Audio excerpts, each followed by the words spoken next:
All right, so in this video, I'll be showing you how to change your upper control arms for a 1998 through 05 Lexus GS300 or 400, 430, 460. I sprayed some PB Blaster because based on my research and what I've been told, these bolts get pretty Loctite and they get pretty hard to get on there from being on for so long. And these are the original control arms. My car's at like 150,000 miles. Anyways, let's get started. You got 3 bolts. You got one right here on your ball joint underneath, and one right there, and one over there. First thing you want to do is start cracking them loose and figuring out how you want to get them loose. I would probably start with this one so you could break the ball joint loose without it being all loose in the back. Your very first bolt where your ball joint goes, it's a 19. I can't even get my stubby socket in there. It's so tight, and I'm not trying to take off my inner or outer tie rods or have to do anything extra, so I'm gonna use a regular wrench.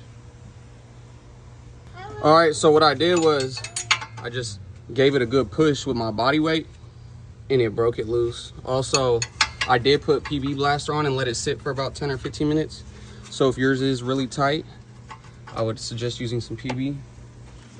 I'll just use a regular little can of PB Blaster. All right, so we got the ball joint disconnected from the knuckle. Next, we're gonna go for this bolt and then the third one over there. This one is actually a size 17, so find your 17 and get busy. So I just got that last bolt off. That one was the most difficult. I figured it would be. That's why I did it last. It's kind of hidden. So I used a 17 socket wrench, and then I broke it loose, and the bolt and nut is on the right side. So what I had to do was I kind of put my hands up in here like that, and I held down the nut while I untwisted the bolt on this side, and then the bolt comes out through the left. So it goes back in like this, and then the nut and washer go on the right side. You'll figure it out. And then if you need some advice or a tip on getting it out, because sometimes they get a little tricky, I use this flathead pry bar type thing, and then I just kind of finesse it out. You know what I'm saying? See, I just got it.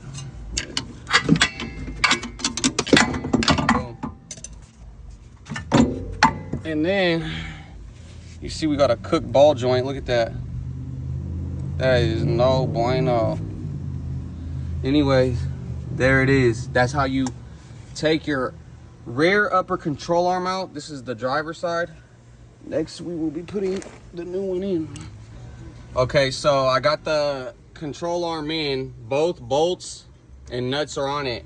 So what I did was I went to the right side first, and I would suggest you get this one in first because you gotta finesse it and play with it. But you get the bolt in first, you push it through right here on the left side, and you wanna make sure both sides are lined up. Once you get it lined up, it'll come out through this right side. You could put your hand up there and feel around. You can feel the hole and make sure that the bolt goes through. Once it goes through, put your washer and nut and start spinning it on. I got it on, it's locked on. I just got the second bolt on, and I'm about to put my washer and the nut on. So let me start with the washer, and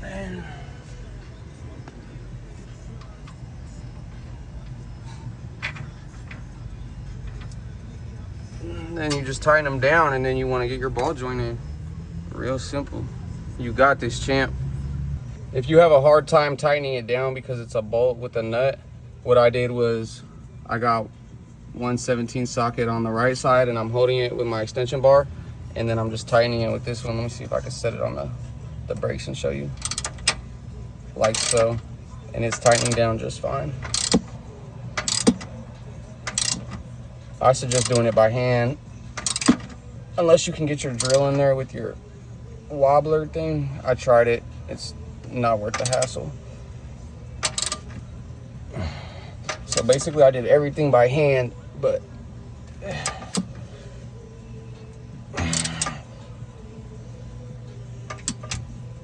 you don't want to over tighten it. You want to tighten it as tight as you can by your own strength. And That's the first one locked in.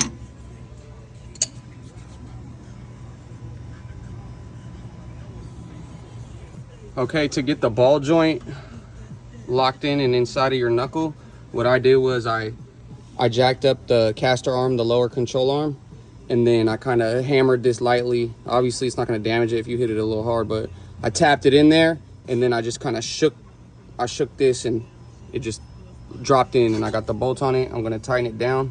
The new bolt actually came with a spot for a cotter pin, but they didn't give me a cotter pin, but I got some. So if yours comes with that, make sure you get yourself some new cotter pins if it didn't come with one. And that's your upper control arm for the driver's side.